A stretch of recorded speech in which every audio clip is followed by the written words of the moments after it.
वैसे ही सावन में मैं हर बार आता हूँ। पिछले बार कोविड के कारण नहीं आ पाया था, पर हर सावन में पिछले कई वर्षों से बाबा के दर्शन करने आता हूँ। अच्छा हुआ, बहुत अच्छी व्यवस्था थी, बहुत अच्छे से दर्शन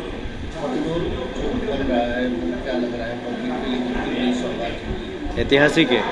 सिर्फ पब्लिक के लिए नहीं, देश के उन सब शिव भक्तों के लिए बहुत बड़ी सौगात है ये। और मैं कल्पना भी नहीं कर सकता था कि बाबा विश्वनाथ का मंदिर इस प्रकार नया रूप लेगा, क्योंकि मैं तो बरसों से यहाँ पर आ रहा हूँ। मैं तो भाव विभोर हो गया यहाँ आने के बाद देखकर जो डेवलपमेंट हो रहा है, जिस क्लास का डेवलपमेंट हो रहा है और जिसमें जनता की भागीदारी बहुत अच्छी। लोगों ने अपने मकान स्वेच्छा से दे दिए, सरकार ने मुआवजा भी अच्छा दिया, बहुत अच्छा डेवलपमेंट हो रहा है। और जिसकी जितनी तारीफ़ की जाए उतनी कम है। मैं देश के प्रधानमंत्री और उत्तर प्रदेश के मुख्यमंत्री मोदी जी और योगी जी दोनों को बधाई देना चाहता हूँ।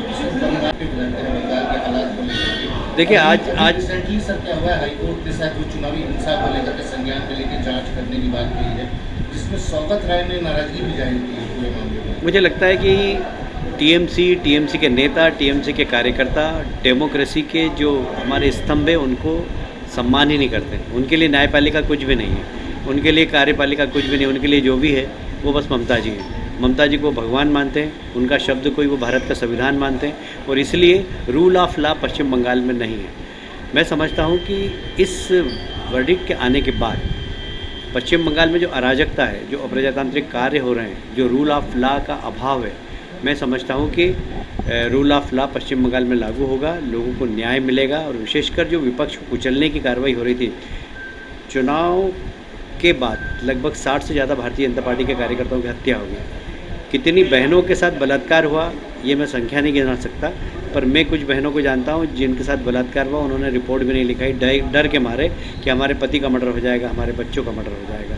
तो वहाँ महिलाओं के साथ बलात्कार, कार्यकर्ताओं के साथ मारपीट, घर में आग लगाना ये बहुत सामान्य बात थी। जहाँ सीबीआई की जांच के आदेश दिए, वहीं पर एक एसआईटी के गठन का भी उन्होंने निर्देश दिया है। और एसआईटी वर्तमान में बंगाल की स्थिति के बारे में जांच करके और अक्टूबर में हाई कोर्ट को रिपोर्ट देगी।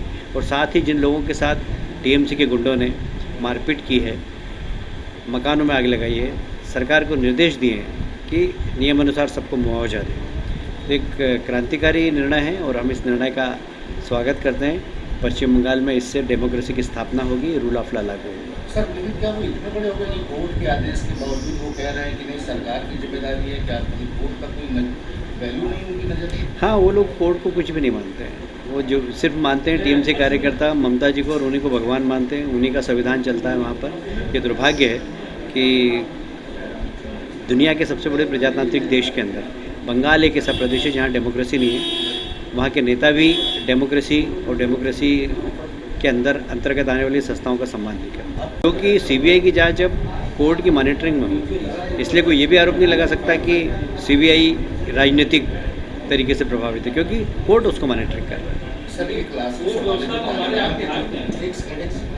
जो करंट में तालिबान के हालात हैं उसको लेकर के क्या लगता है आपको? क्या तालिबान अफगानिस्तान में जिस तरीके से तबाही मचा रहा है उसको इस तरीके का काम करना चाहिए? देखिए, पूर्व जो रिकॉर्ड है तालिबान का वो तो बहुत ही हिंसक है, बहुत ही अप्रजातांत्रिक है, बहुत ही अमानवीय है। पता नहीं, अभी तो उनके प्रवक्ता बोल रहे हैं कि हम प्रजातंत्र के मूल्यों का सम्मान करेंगे, पर दुर्भाग्यपूर्ण है कि बंदूक के बल पर जो लोग राज करना चाहते हैं वो लोग कहीं ना कहीं अफ़गान के अंदर अपना राज बनाने में सफल हो गए हैं।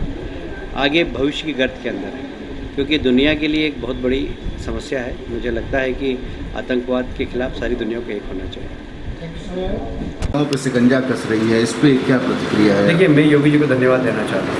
एक समय था यूपी में जिस प्रकार की अराजकता थी, जिस प्रकार गुंडों का राज था, जिस प्रकार राजनीतिक जो गुंडों का नेक्सस काम कर रहा था, उससे आम नागरिक बहुत प्रभावित था।